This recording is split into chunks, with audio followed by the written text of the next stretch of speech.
Salut à tous, c'est Lunaris. Aujourd'hui, le test de la Autozam AZ1 de 1992.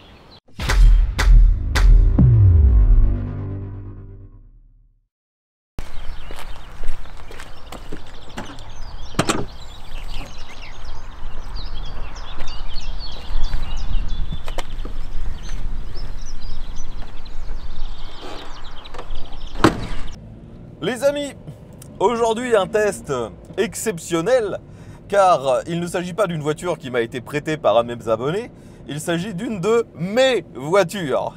Et vous le savez, c'est relativement rare que je fasse le test de mes propres machines. D'ailleurs, si vous suivez ma chaîne, vous savez maintenant que ça fait près de 2 ans que j'ai acheté ce petit bolide.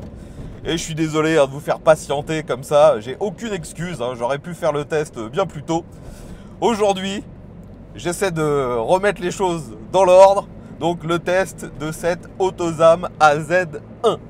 Déjà, pour ceux qui découvriraient cette voiture, et je pense que vous êtes assez nombreux, Autozam, qu'est-ce que c'est? Eh bien, Autozam, c'était une sous-marque de Mazda. Il faut savoir qu'au Japon, dans les années 90, Mazda a vraiment décidé de segmenter ses voitures. Vous aviez bien sûr la marque Mazda, vous aviez la marque Enos. Par exemple, la Mazda MX-5 était vendue au Japon sous le logo Enos Roadster. Vous aviez la marque Infini.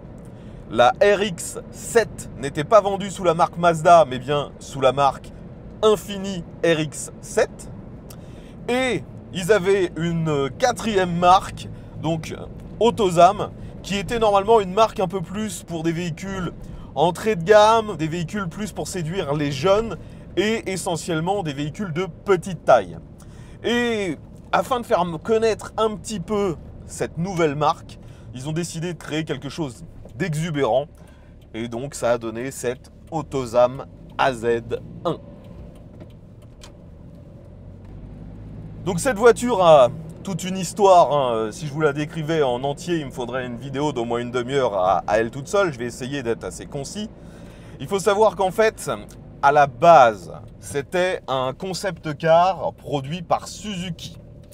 Mais Suzuki, à la fin des années 80, finalement, n'a pas donné suite à ce concept car et a mis plutôt de l'argent sur le développement de la Suzuki Cappuccino, que vous connaissez aussi si vous suivez ma chaîne. Mazda a trouvé le concept plutôt cool.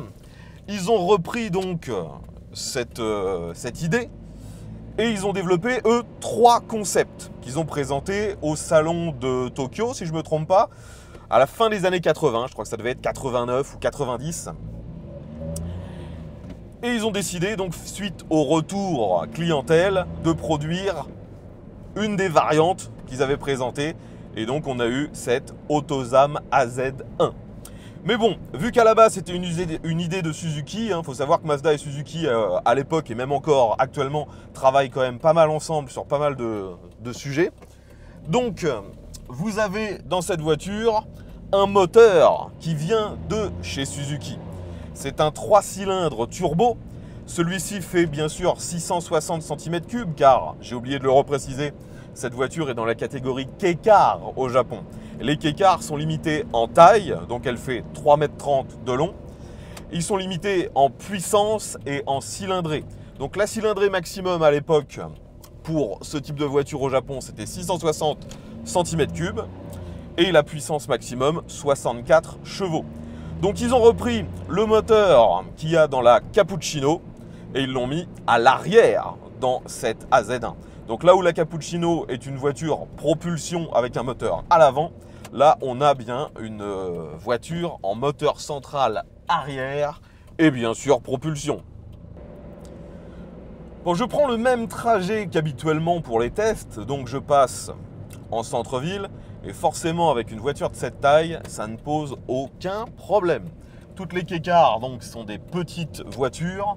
La plupart sont des utilitaires familiaux assez carrés. Là, on est vraiment sur une exception. On est presque sur une super Kei-Car. On est très très bas dans cette machine. On est assis au ras du sol. C'est très très sport. Néanmoins, on prend les informations autour de nous assez facilement car vous voyez que les espaces vitrés sont très nombreux dans cette voiture.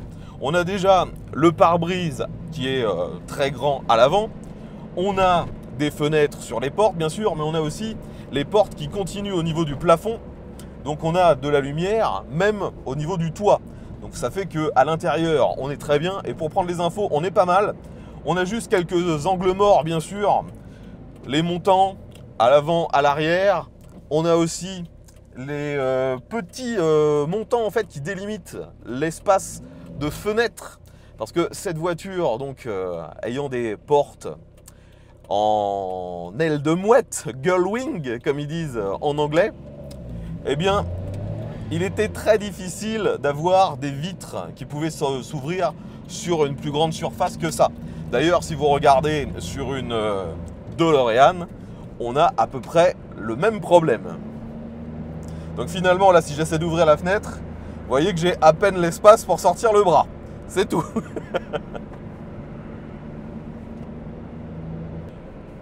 Donc la voiture que je vous présente, je vous l'ai dit, c'est la mienne. Il faut savoir qu'elle est quasiment en configuration d'origine. Il y a juste les jantes qui ont été remplacées, car les jantes d'origine, ce sont des jantes en tôle sur ce modèle, et c'est vraiment pas joli. Donc là, ce sont des jantes dans la taille d'origine, avec les pneus de la taille d'origine. Donc c'est très fin, c'est du 155 en 13 pouces. Donc ce sont des jantes de la marque Enkei, et franchement, ça s'harmonise bien avec le reste de la voiture. Autre modification qui a été apportée à ce modèle, l'échappement. Vous pouvez voir qu'il s'agit d'un échappement en inox, mais la bonne surprise, c'est que celui-ci ne fait qu'assez peu de bruit. Même en montant haut dans les tours, ça reste plutôt tranquille.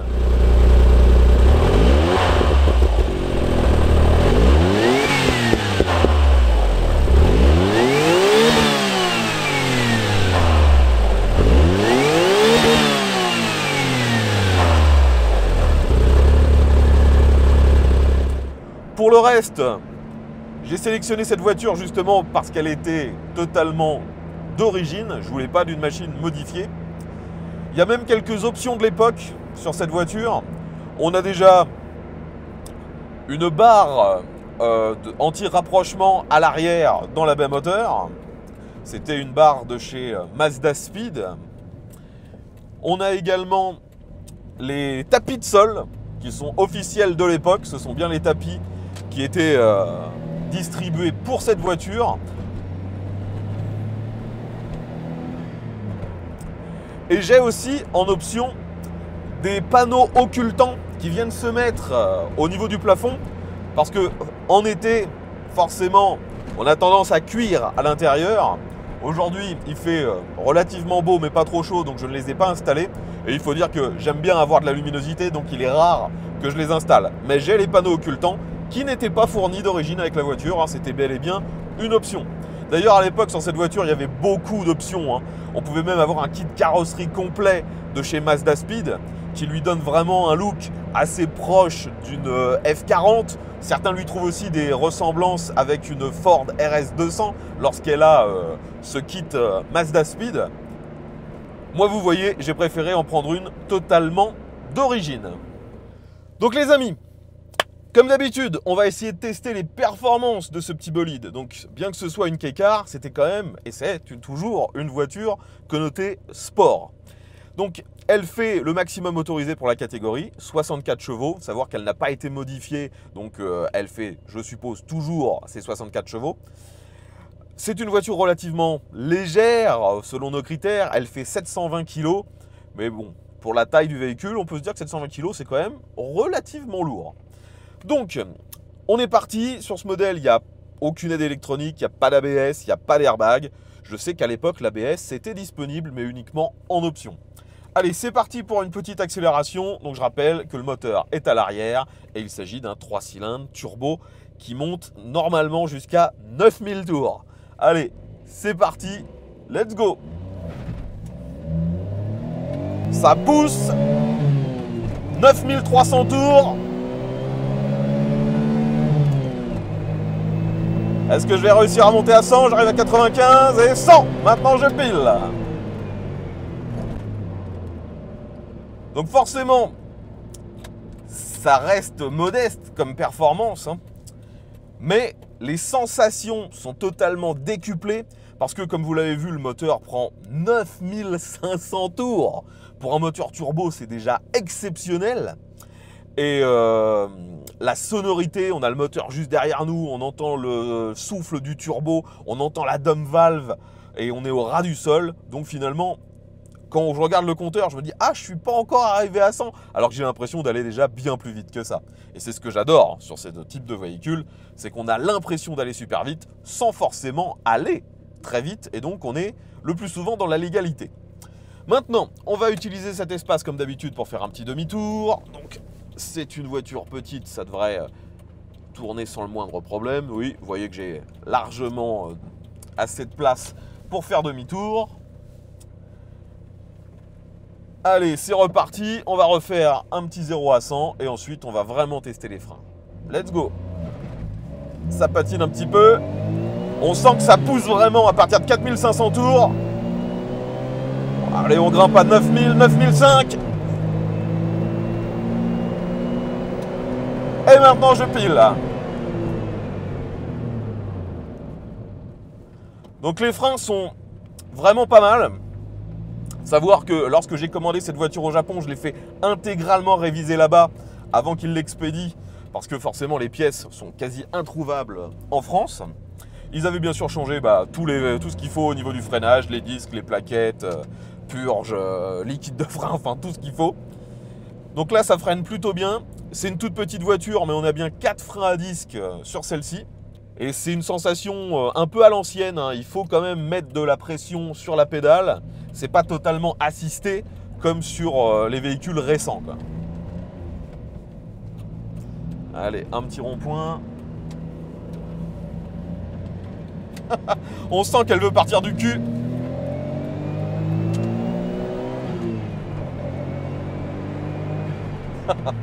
J'adore vraiment. Cet échappement, en fait, il n'est pas trop bruyant. Je dirais que même, selon mes critères, il pourrait avoir une mélodie un petit peu meilleure. Mais on entend bien la mécanique, on entend le turbo, on entend le souffle et la dome valve. Personnellement, j'adore les sensations que procure ce véhicule.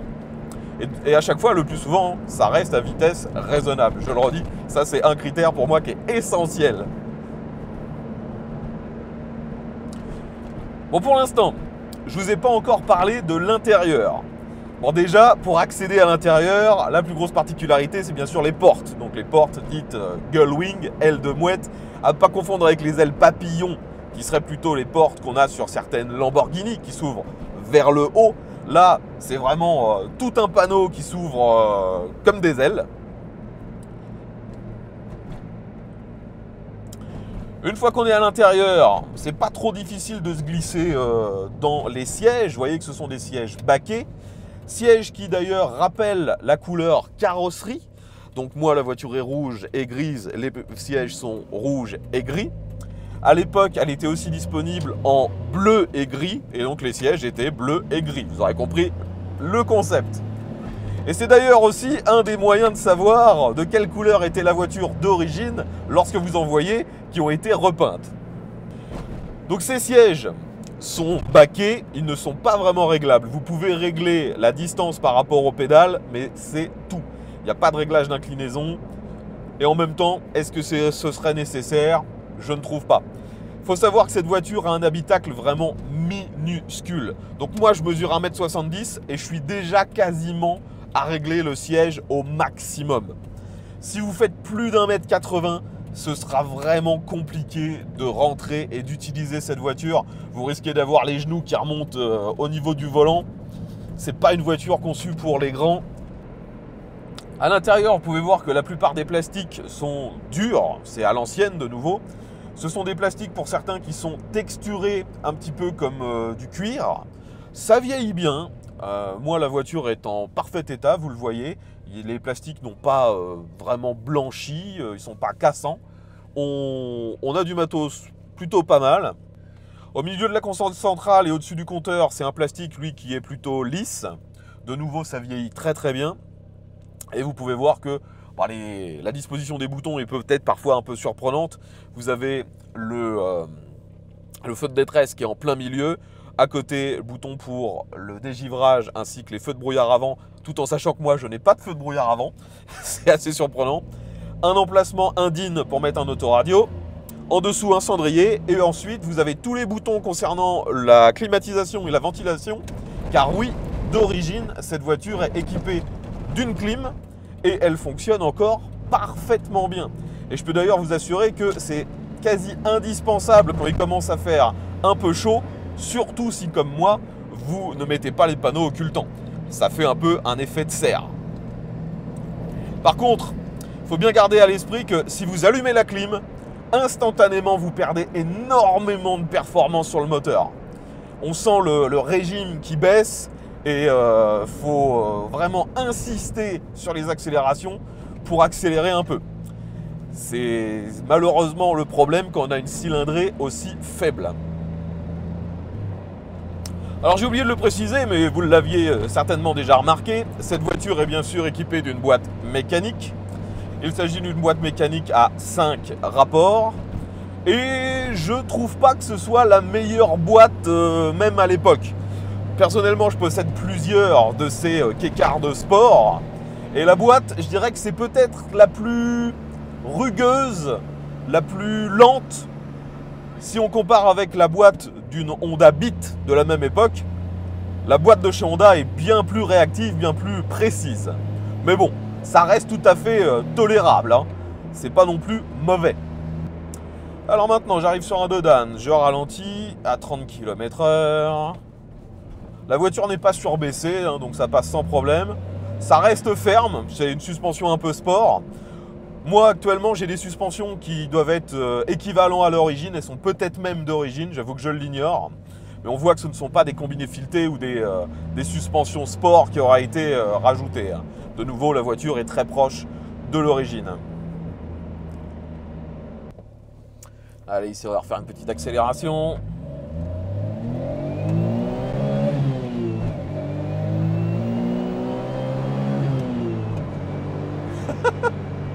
Et voilà, j'accélère comme un sauvage, j'ai l'impression de rouler comme un malade. J'ai même pas dépassé les 70. Allez les amis, on arrive maintenant dans une succession de virages. Let's go! Faut rester dans les tours bien sûr.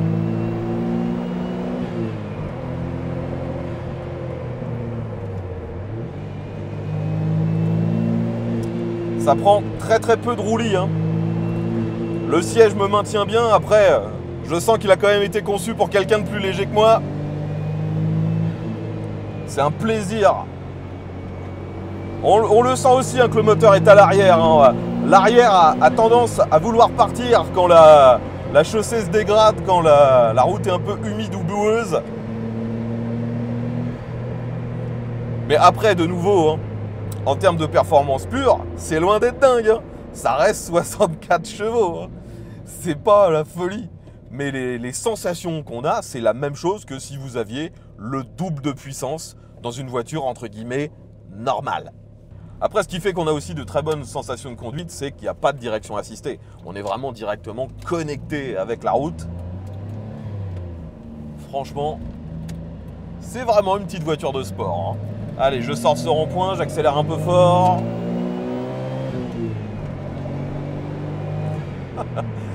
Et je remonte à 80 en ayant l'impression de rouler comme un sauvage. Alors que devant moi, c'est une camionnette. Et je suis pas allé plus vite que lui, quoi. Mais moi, je m'amuse. Alors que lui, bah, il est en train de bosser, il s'emmerde, quoi. Donc je vous ai déjà parlé de la prise d'information qui est plutôt bonne dans cette voiture. Et c'est vrai. Il faut savoir qu'en plus, bien sûr, on a des rétros. Rétros qui malheureusement ne sont pas électriques, qui sont purement mécaniques. Et en plus, il n'y a même pas de réglage depuis l'intérieur du véhicule. Vous êtes obligé soit de sortir le bras par la fenêtre, soit de faire ça à l'arrêt. En plus, vu que les portes donc, sont amenées à claquer de manière un peu verticale, eh bien, il faut savoir que souvent, les réglages ont tendance à bouger après quelques fermetures, ouvertures de portes. Donc, il faudra les régler fréquemment. Pour revenir un peu sur l'habitacle, vous voyez que devant moi, j'ai un volant qui finalement est relativement grand pour une voiture de cette taille. Le volant paraît même démesuré, alors que finalement il a une taille normale, c'est juste l'habitacle qui est vraiment très petit. C'est un volant sport à 3 branches avec le logo AutoSam, et ça c'est d'origine. Juste derrière lui, on a bien sûr un compteur. C'est que des compteurs à cadran à fond blanc et aiguille rouge. Donc pour prendre les informations, c'est juste parfait. Par contre, c'est vrai qu'il manque une jauge de pression de turbo, une jauge de température d'huile, ce genre de choses. Là, on a juste la température du liquide d'enfroidissement et une jauge de carburant. Après, compte-tour et compteur de vitesse, bien sûr. Il faut savoir que les jauges, les manomètres, enfin le manomètre de pression et les jauges, c'était disponible, mais en option uniquement. Et ça venait se placer à côté de la console centrale, à côté du réglage de climatisation. L'habitacle de cette voiture est finalement tellement petit que, regardez, le pare-soleil, ils ont été obligés de le courber pour qu'il suive ici le bord. Donc je sais pas si ça se voit bien, mais le pare-soleil est courbe. En plus d'être tout petit. Hein. Là, si je mets ma main à côté, moi je suis pas un géant, j'ai pas des grandes mains. Donc le pare-soleil est courbe. Bien sûr, même chose de l'autre côté. Nous arrivons maintenant sur l'autoroute. Voyons comment ça se comporte avec cette petite bombinette. Allez, prise d'info, je m'engage.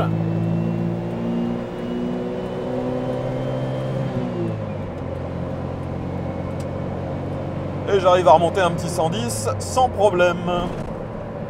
Je me suis collé en 5. Je vais dépasser ce poids lourd. La prise d'info, aucun problème.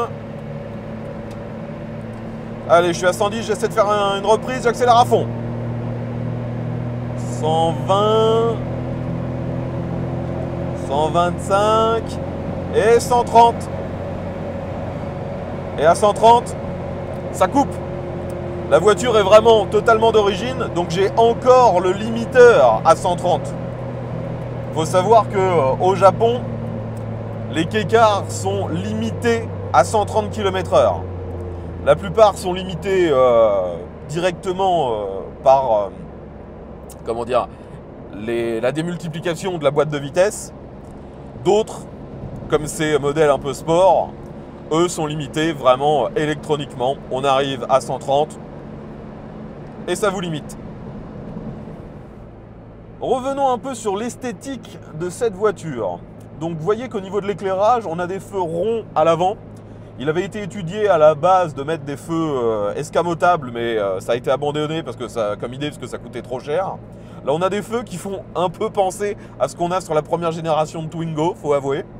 Et à l'arrière, ce sont des feux ronds relativement classiques. Donc comme je vous l'ai dit, sur ce modèle, le moteur est bien sûr à l'arrière. Donc à l'arrière, malheureusement, ça fait qu'il n'y a aucun rangement. Vous avez à l'avant la possibilité d'ouvrir le capot, mais celui-ci ne dissimule pas vraiment de rangement. À la base, ça a été conçu à l'avant pour stocker la roue de secours, et ils se sont aperçus qu'en cas d'accident, finalement, c'était dangereux de mettre la roue de secours ici. Donc, ils ont décidé après de faire que l'emplacement de celle-ci soit derrière le conducteur. Donc moi, la roue de secours, je ne l'ai pas. Donc j'ai utilisé ce qu'il y a sous le capot comme un petit rangement. J'ai mis un sac, vous voyez, qui reprend la forme d'une roue. Mais c'est vraiment minuscule. C'est plus à l'avant, en fait, c'est plus un accès technique pour le lave-glace, le liquide de frein ou la clim. Et derrière moi, donc vu que je n'ai pas de roue de secours, j'utilise les emplacements derrière les sièges comme stockage. Et c'est clairement le seul endroit où vous pourrez mettre quelque chose à l'intérieur de cette voiture. Il n'y a pas de boîte à gants, il n'y a pas de rangement dans les portes, bien sûr, vu que ce sont des portes qui s'ouvrent vers le haut. On a juste un micro vide-poche devant, juste ici. Mais bon, à part un mini paquet de mouchoirs, je vois pas ce qu'on pourrait y mettre. Donc partez du principe que d'origine, il n'y a pas de rangement. Tout ce que vous voyez dans la voiture actuellement, le filet et les petits rangements, ce sont que des pièces que j'ai rajoutées. D'origine, il n'y a que le petit compartiment à outils, on va dire, qui est derrière le siège. Et le siège est finalement tellement collé à lui qu'on peut pratiquement rien mettre dedans. Concernant la consommation, c'est très fluctuant en fonction du type de route que vous allez utiliser. La conso minimum que j'ai réussi à atteindre en étant stabilisé sur des routes à 80-90, c'est 5 litres 5 au 100. Par contre, si vous vous amusez, et clairement c'est fait pour ça, si vous avez des grosses accélérations, si vous êtes en train de faire un peu l'imbécile, la consommation monte facilement à 7 litres 5 au 100. Allez, ici on va faire une dernière accélération.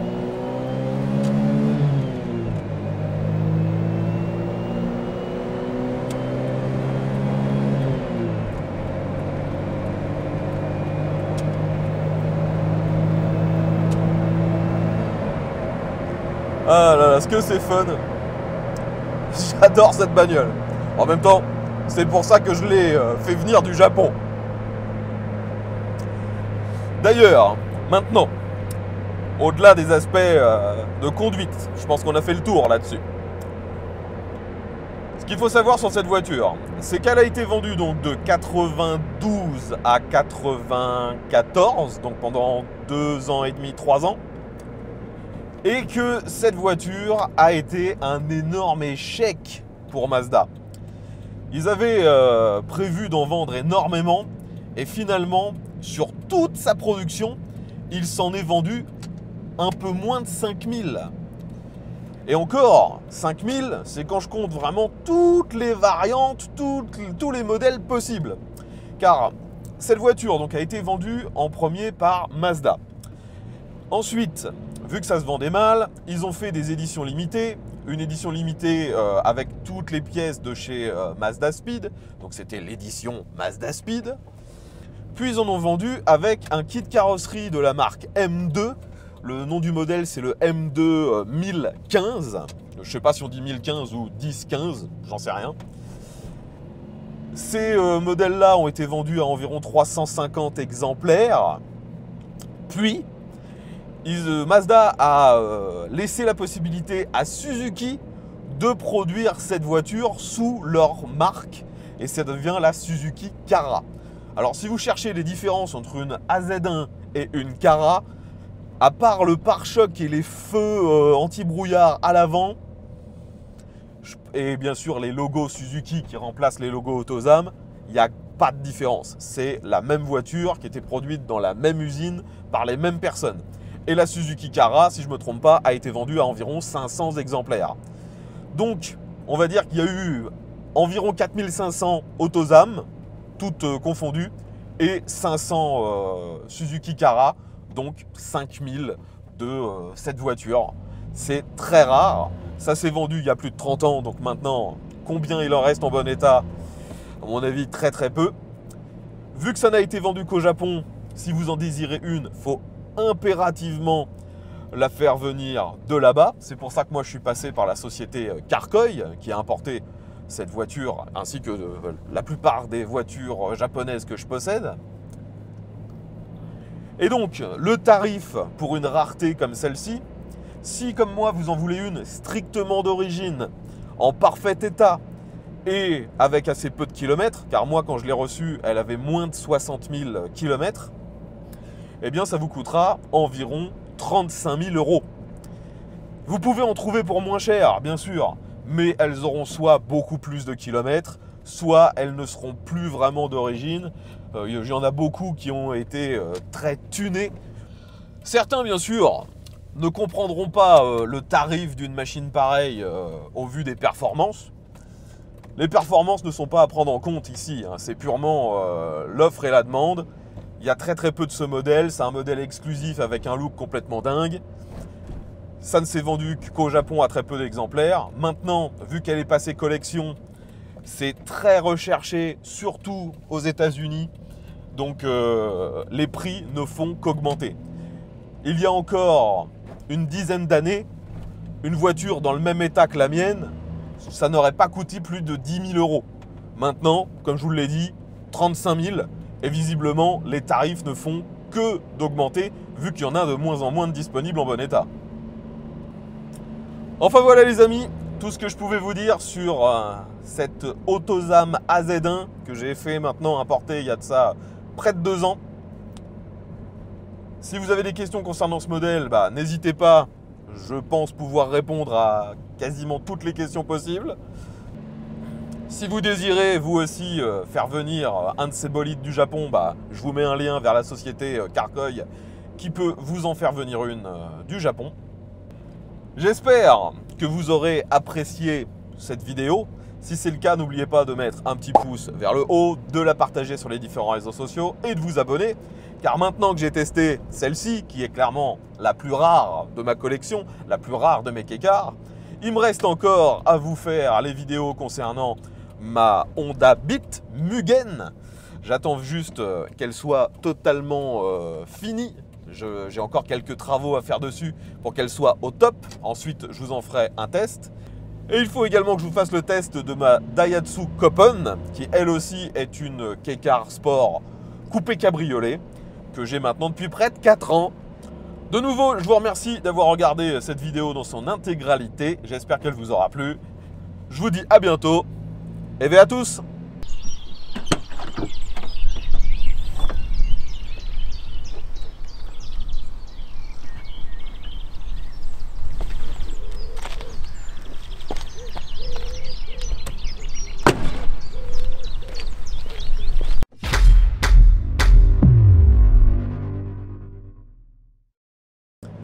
Si comme moi, vous aimez les voitures sport de la catégorie K-Car, vous pourrez voir aussi sur ma chaîne toute une playlist concernant la restauration d'une Suzuki Cappuccino.